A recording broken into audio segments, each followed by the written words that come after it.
TV, and it's an absolute pleasure today to have Rhyse Martin on Plug TV. Good morning, Rhyse. Thanks, Mark. Yeah, good morning, mate. Thanks for having me on. No, it's obviously my pleasure. So, yeah, obviously lockdown is going on. It's still going on, but every day we're another day closer to hopefully getting out the other side. How are you coping yourself? Yeah, not too bad. I think yesterday was probably the worst day I've had. Was bored out of my mind yesterday. Usually I've been trying to sleep in and do all that, but yesterday I got up quite early and then just no motivation, bit of a miserable day, rainy, and yeah, mate, I struggled yesterday. I was just trying to keep myself busy, but there was nothing I could really do. It's there's lots of ebbs and flows, and I think everybody's going through that, highs and lows and ups and downs, and just trying to get the head in the right place. And for me, sport has obviously helped me to cope with that. We have lots of those challenges on the golf course, and even when we're away touring, and I'm sure your sport and your background has also put you in good stead to cope with this. Yeah, it has. With rugby league side of things, we're always around people and in contact. So, yeah, just being at home, not seeing your teammates or friends does take a toll on you, and well, not say take a toll, but you do start missing everyone, and you do want to go out and see, but yeah, obviously you can't in these weird circumstances. But yeah, like yesterday, I've been playing a bit of online PlayStation, and none of my mates are on, so I didn't know what to do to kill some time. So yeah, definitely, I haven't had that contact. You train really hard as well, week in, week out, day in, day out for your sport. And right now, I mean, I know it hurts your body sometimes, but I know you love that pain. So what are you doing to sort of replicate that? Yeah, well, obviously I can't do the contact side of things unless I get the missus out in the backyard with a footy in her hands and she can run.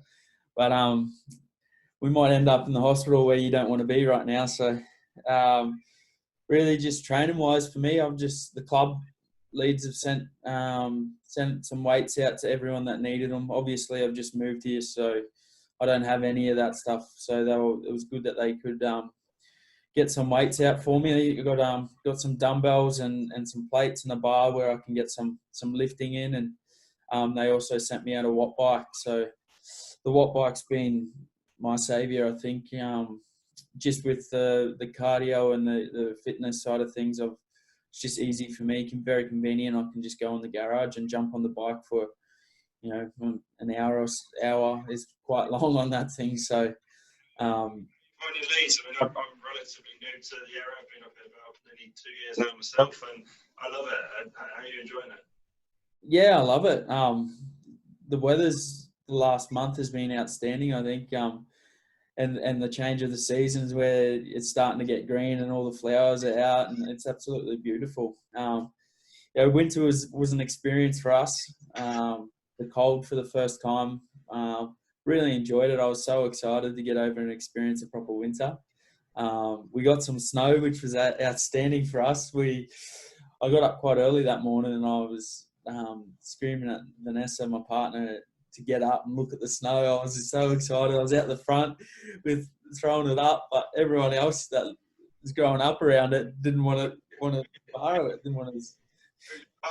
As we know, and obviously a long way from home. But when you came up for the golf lesson up to the manor, you were wearing shorts. I think I had about 6-7 layers on, if you recall, and you were wearing shorts. Yeah, mate. I'm still getting used to the golf attire here, especially in winter. The shorts are fine, but I was just talking about the temperature. It was freezing that day. Yeah, I know. I was on fire, so it didn't matter. I was very warm. No, that's just what I've grown up. That's what I've worn to golf my whole life. You can hit it. I mean, boy, can you hit it. I mean, I've still got that golf shot on video you smashed it out the back of the range like 310 on the fly, I think. I mean, power is really important for golf, and you've got an abundance of that. But do you find at times when you're training hard, and do you find the flexibility is an issue, or that you ache a bit? Yeah, definitely. Obviously, when we're playing and that, we're getting all different knocks and injuries, especially in our shoulders and our backs. We do a lot of heavy lifting and nothing really for that range of motion. So everything's more, more for the strength and the power, but only in those positions that we get ourselves in on the rugby pitch, on the field there. So definitely my shoulders and my back are tight as anything, as you can remember, as you saw that day. So it's still the same. I mean, you've got a huge amount of explosive movement. I mean, I've seen you on the pitch, and obviously you go from slow pace to bang, and you're straight in, and that in golf as well is really important. And I think that's why you do hit it so far, and you create some really good power and X factor there. But I'm looking forward to our next session. Yeah, definitely. Hopefully, when things start to ease off a bit, I think the one-on-one golf lessons might be all right, which it could be in the next week or two. So yeah, that's it. Fingers crossed. Anyway, so as soon as we're allowed to, I think I'll get up there. Missing golf a bit, and sad to see all those golf courses empty when you're going on your walks, isn't it? Oh, I know. So, can't wait to get the vibe back, and obviously come down and watch some more games down at in Headingley. So Carnegie. Yeah, Did I pronounce that right? What was that? Sorry. Did I pronounce that right? The Carnegie or the Carnegie? I think to me it's Carnegie. Yeah. So it could be something totally different here. I don't know. It's a great stadium. It's amazing. Yeah, I love playing at Headingley there. I was lucky enough that I come at the right time, because I didn't come till the back end of last season, and I think when I got here, it was like their first game or their second game back at Headingley after they built the new stadium. So I've only had to deal with a brand new stadium and all that, and I didn't have to experience what the lads had to go through at the start of the season, where they couldn't play there. They had to play all their games away until the stadium was finished, and then I didn't play there when it was the old stadium. So I've only experienced brand new Headingley, and it's amazing. I think it's one of the best atmospheres and stadiums I've ever played at. I love it, and my daughter loves Ronnie. Yeah, it's great. Especially, I can't wait till we're playing in summer, and hopefully everyone can get to a game then. But on a nice sunny day down at Headingley is great, especially when you can get those extra large pints. Hey. Absolutely. So, just talking a little bit, about your height of your career, and obviously you've had a fantastic career. But today, what sticks out in your mind so far, and obviously the best is yet to come. But in your mind, what's your biggest achievement today? I think getting my professional debut. So my NRL debut, which was actually on the 3rd of May 2 years ago. That was probably the biggest, because as a kid growing up wanting to play in the NRL, which is, everyone knows what the NRL is, or I think it's the National Rugby League in Australia. So growing up, that's all I wanted to do, wanted to play in the NRL, and I achieved that 2 years ago, and then playing Super League, debuting for Leeds last year, and just playing at the top level, I think is quite an achievement in itself, no matter what competition you're playing in.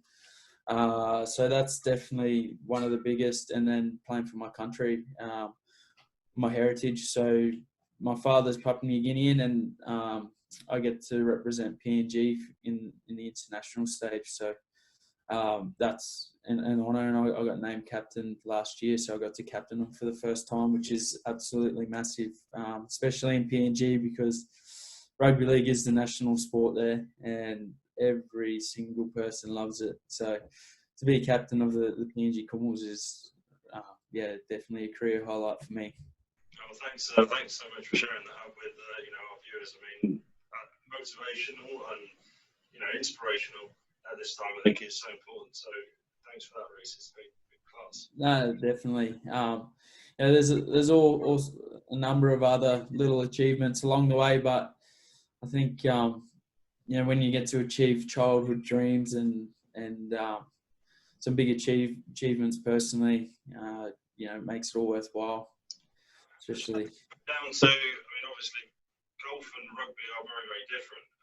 But how much of that do you put down to belief? I mean, the hard times are hard, and then obviously the great times, like you just mentioned, are well worth all that hardship and training. But how much of that do you put down to belief and commitment and attitude? All of the above? Yeah, well, for me, I think pretty much, I would say 90% belief. I was always a really, really good player, but at a young age. So when I was 19, 20, I didn't really, get the opportunities until I didn't debut till I was 25. So that's quite old in the NRL. A lot of players debut at around, your early 20s, 21, 22, even before then at 19. But yeah, like at 25, it's quite an older age to debut, and I went through the systems over there where I played the juniors and into the in the NRL squads, and I was always there, but I never got the opportunity. And I could have given up a number of times, and just gone and lived a normal life and I'd done my trade in air conditioning and refrigeration. I could have just stayed and done that, but I always wanted to achieve and believed I could make the NRL and play there. Definitely belief is probably the biggest thing, just backing myself and, never giving up, throwing in the towel, which I'm very happy I didn't. Likewise, I mean, 23 years into this game now, and it is, at times tough, I can tell you, but it's worth it in the end. Yeah, definitely. You never know what opportunities you're going to get, and then they can just rise out of nowhere. And if you give up on it, you can miss those opportunities. So if you stick at it and keep trying to do your best, I think it all works out in the end. Absolutely, brilliant, Rhyse. Well, I'm looking forward, as I say, to getting out and doing some exercise with you on the bikes as well. But I'm going to have to be working hard to keep up with you, I think. Mate, I enjoyed the ride I did this morning. Was nice and relaxed. I had a great time, but still ticking the legs over and moving, just to get out and, like you said the other day, just to get a bit of activity and go and explore a little bit. It's exciting and refreshes your mind a bit. So I'm already planning to go out this afternoon with the missus and take her on the track I did this morning. So it is. It's really good. So if we can get out on the bikes. We'll do that. So, as I say, an absolute pleasure to have you here today, and thanks so much for sharing those thoughts with us, buddy. No, thanks, Mark. It's anytime, mate. I'm happy to talk to you, and hopefully we can catch up soon. Yeah, we'll be back down cheering you on down at the stadium. That's without doubt. Yeah, hopefully everyone can come as soon as possible. That's the biggest thing for us is playing in front of people. I don't know what it's going to be like when it's empty stadium. So definitely can't wait to play in front of a crowd again. Okay, bud. Wicked. Well, thanks ever so much, and I will see you very soon.